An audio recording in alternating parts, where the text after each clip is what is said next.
Hello, everybody. You have tuned in to the Indiana State Police Roadshow. I'm your host, Sergeant Rich Myers. We want to thank our sponsor for the Indiana State Police Roadshow, Cops for Kids and the Indiana State Police Alliance. And we thank them for their continued support of the Indiana State Police Alliance. With me today is a couple of guests that I've had here before. We're going to kind of bring you an update of what we have talked about, the Bolt for the Heart Run, give you a rundown on how it went and how it's progressed, and something that's going to be very interesting coming up with what they're going to do with the proceeds with that. So, Pierre Twer, thank you for being here. We appreciate you coming back. Thank you, Rich. It's good to be here. Good. Thank you again, sir. And Captain Dave Burston with the Indiana State Police Public Information Office. We thank you for coming in, sir, and being part of our show. Rich, whenever you ask me to be someplace, I am Johnny on the spot. Because I know who the real ask. Yeah, I have to beg, actually beg for him to be here. Yeah, he's a busy man. He's a busy man and a celebrity. Yeah. Autographs after the show. Okay. Well, guys, let's jump right in here. Pierre, a little background again so we can kind of update maybe people that haven't seen this, what we were talking about with the Bolt for the Heart, how that came around, how you got involved with it, and what's your personal life? What do you do in your real job? Well, my real job is I work for St. Jude Medical, and Okay. I work in the open heart area space. So I sell mechanical valves and tissue valves to cardiac surgeons. Okay. So I've done that for 20 years. So the heart has always been a very special place for me, and Right. where I've really made a living and really seen a lot of magnificent things that the cardiac surgeons do. And Bolt for the Heart, really, it was born out of that. I had a cardiac surgeon friend that lives in Elkhart, and he started an organization called Heart Reach Michiana. And he'd do a golf outing once a year and raise a lot of money, and then he would turn around and buy external defibrillators and give them to schools, fire departments in the Northwest Indiana area. And we were talking one day, and I asked Dr. Halloran, why can't I do this in Central Indiana? And the light bulb kind of went off and says, well, you can. Mm-hmm. So we started that, and we started Heart Reach Carmel in 2010. In that same year, I qualified to run the Boston Marathon. And so I ran the race, and during the race, a 41-year-old man had a sudden cardiac arrest on the course. Wow. And was saved by an AED. Oh, wonderful. So the exact mission of why we were starting Heart Reach Carmel happened during that race. So that gave us the opportunity to say, we're going to do running events and fun family events as part of our means to raise money for AEDs. Can you explain a little bit, maybe for folks that don't know out there, how the AED works and what it specifically does to the heart? Sure. It's basically like with weather like today we have, you go outside to a cold car and you turn the key and nothing happens. That's what happens to the heart sometimes to some people that don't know they have a pre-existing issue. Okay. The battery, the heart won't start. So an AED, what it does is provides an electrical shock to the heart and restarts the heart. Okay. Which is different than a heart attack. A heart attack is a type of blockage, ischemia of the heart. A sudden cardiac arrest is exactly that. It stops you and it stops the heart. So the AEDs are lifesavers. And a lot of times when people have a sudden cardiac arrest, they didn't know they had a pre-existing condition. So if they get a second chance at life, then they can go through for an exam and realize, well, that's why this happened. So that's why AEDs are so important. AEDs are so important. And they've, I understand, have become so easy that anybody can operate these things. Yeah, they're all voice activated. When you put the pads on the patient, it will not shock the patient if it detects a heart rate. And that's one of the things in the past that was a big issue is that I don't want to shock somebody that doesn't need it. Right. Well, the devices are so intuitive that they won't do that. And I know in our training anymore, we're instructed to place them on there first thing. Yeah. If you don't, if it doesn't need it, it's not gonna shock the patient. But exactly. if it does, you're right there to go. Right. And a sudden cardiac arrest happens about 400,000 times a year in the country. It's probably 2,000-3,000 times a year in Indiana. Yeah. So if you're at the right place at the right time with an AED, which we're hoping to talk about here today, that's a great opportunity for success in life. So tell me about your first year. How many did you have participating? What did you start out with a run? You went with a run instead of a golf outing or something like that. Yeah. But how did the first year come about, and how about this year? I appreciate the build-up. The first year we did the run. It was the best run that no one knew about. And that many people showed up. Right, we had 41 people. A ghost run. That's about what it was. So we did it again. The second What was year, the first year? It was 2010. Okay. And then second year we did it again, and it was the second best run that no one ever knew about, and we had 62 runners. Okay. So we kind of changed our marketing and our strategy, and we decided to go on Thanksgiving morning. The first 2 years were kind of around Thanksgiving, but not on Thanksgiving. So the third year we did it on Thanksgiving morning up in Carmel, and we had about 1,000 runners. Wow. 2 years ago we had 1,200. We had 1,400 runners the year before that, and then this year, and with the weather being at 50 degrees that it was, we just had just a swell the last 3 days, and we came in right at about 2,000 runners. Wow. And the great thing about that is all the proceeds go to buying external defibrillators. Our costs are fixed. Mm-hmm. So when you get more people to come in, that's just more money we raise for defibrillators. That's wonderful. That's great. And Rich, I'm going to go ahead and pat you on the back because I think those additional 600 runners were because of the first time that we had Pierre on the Indiana State Police Roadshow and the wide reach of this show. But seriously, you know where I think it helped?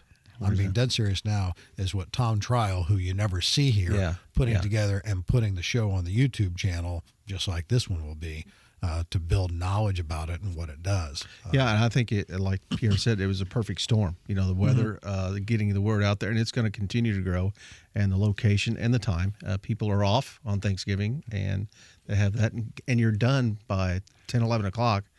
I was home by 11. Okay, so you're ready to eat turkey. Ready to eat turkey, yeah. So. Well, Dave, how did the state police get involved with this then? Well, the state police got involved because Pierre stopped. I can't remember what your connection with the Superintendent Carter was, but I know that there was a call made, and Superintendent Carter asked me to sit in on a meeting with Pierre, and met Pierre, and this was back in September, I think, is when we first met, and we had discussions about what it was, and I'll freely admit, yes, I'm not a runner. My knees are in great shape because I'm not a runner. And I thought, okay, you're going to do a run on Thanksgiving Day? Yeah, I'd get up for that. And you did. Well, I did. But then I knew that there were other runs that happened. I said, well, I guess people do that, and I was really excited to see how it came about, and it was great to have the superintendent be a good sport about it because we made up posters that promoted it with his face. Yeah. The governor got involved, Governor Pence, supporting the cause. So it turned out to be a great thing, and beyond that, we've had a great friendship blossom as a result of it. And these are going to benefit the Indiana State Police. Yeah, we're looking at putting these. Do we need the AEDs? Ideally, an AED in every police car, city, county, state, and that's the ultimate goal. Do we need an AED in every state police car that works in Marion County? You get rapid response from medical emergency personnel. They're usually there before we are. Where we need these are in the rural parts of the state. So that's where we're going to concentrate putting the 50 plus. And is it more than 50, Pierre, or is it? Do we have a board meeting, and we're going to vote on that here next week. Okay, so we won't give away that piece of information, and I don't know, but we know it's at least 50.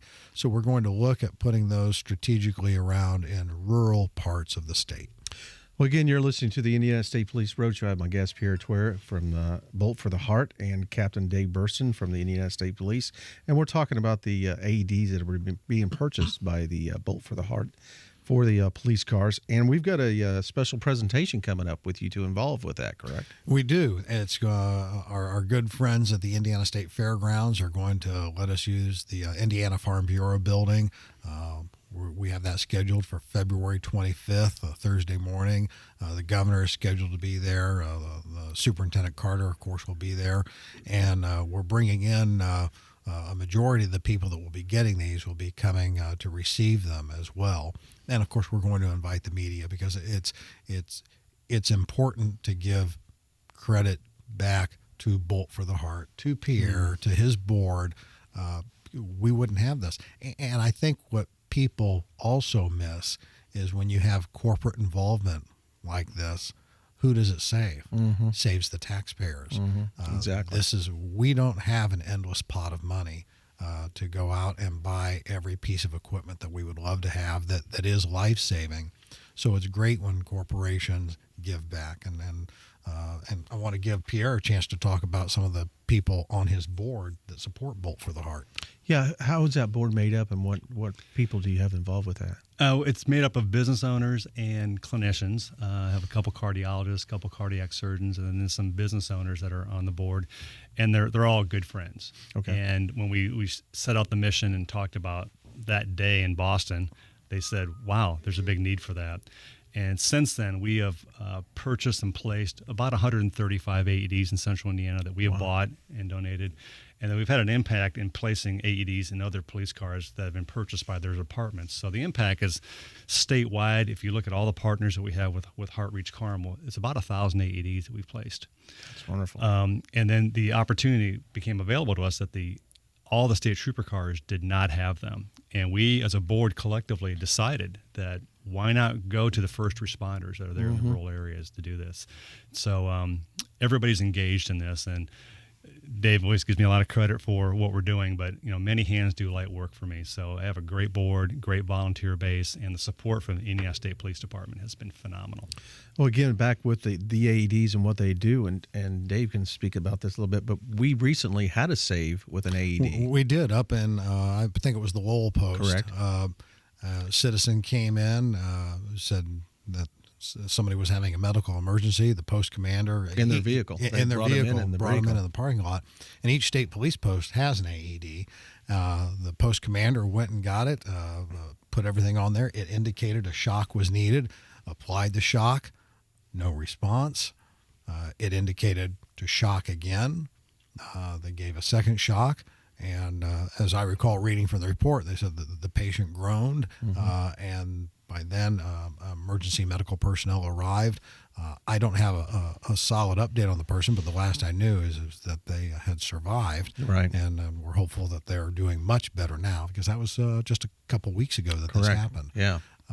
And we've had a couple of other incidents. We had one several years ago with one of the early AEDs that we had. An off-duty trooper was in southern Indiana in a Walmart parking lot.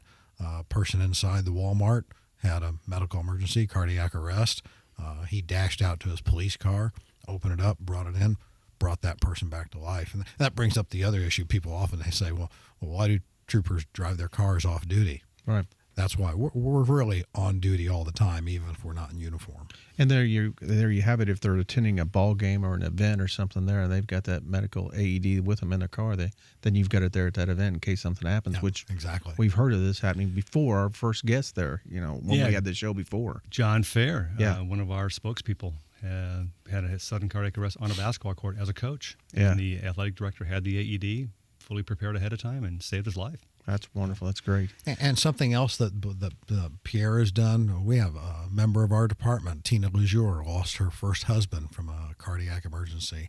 And they made a donation to the police agency. Was that Newcastle? Newcastle, yeah. For Newcastle Police Department. That's a pending donation, but we've agreed to do it. Yeah. So. Well, we got about a minute and a half left. Dave, if you could go over the time again and the date where the presentation of the AEDs are going to be given to troopers. That will be February 25th at 9:30 in the morning at the Indiana Farm Bureau building on the Indiana State Fairgrounds.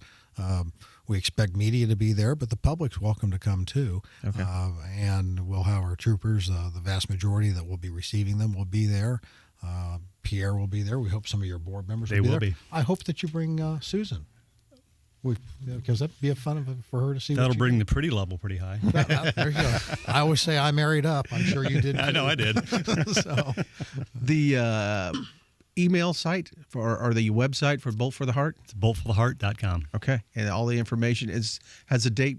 I guess, are you ready for Thanksgiving Day next year? That's on the go? Yes, we just have to say the date. So it'll be 9 a.m. up in Carmel and at the Palladium Thanksgiving morning. And I'm sure we'll be talking again before that time and putting it out. And I'll go ahead and commit that the superintendent will run it again in uniform. Wait, I maybe shouldn't have said that. Former Captain Dave Burston. Well, guys, thanks for coming in again. We appreciate all that you do, Pierre, for our department and what you've done statewide and what this means, because it's going to hopefully save a lot of lives out there. We appreciate it. Thank you very much. And hopefully we never have to use one, but when you do, you'll have it. Dave, thanks again for coming in and promoting what we do, and appreciate your time. Thank you, Rich. All right. Again, you've been listening to the Indiana State Police Roadshow, brought to you by the Indiana State Police Alliance, Cops for Kids, subsidiary of the Indiana State Police Alliance. We want to thank them for the continued support to put us on the air. Thanks to Tom behind the scenes and doing all these, puts us on the YouTube site. So we'll talk to you again next week. Roadshow out.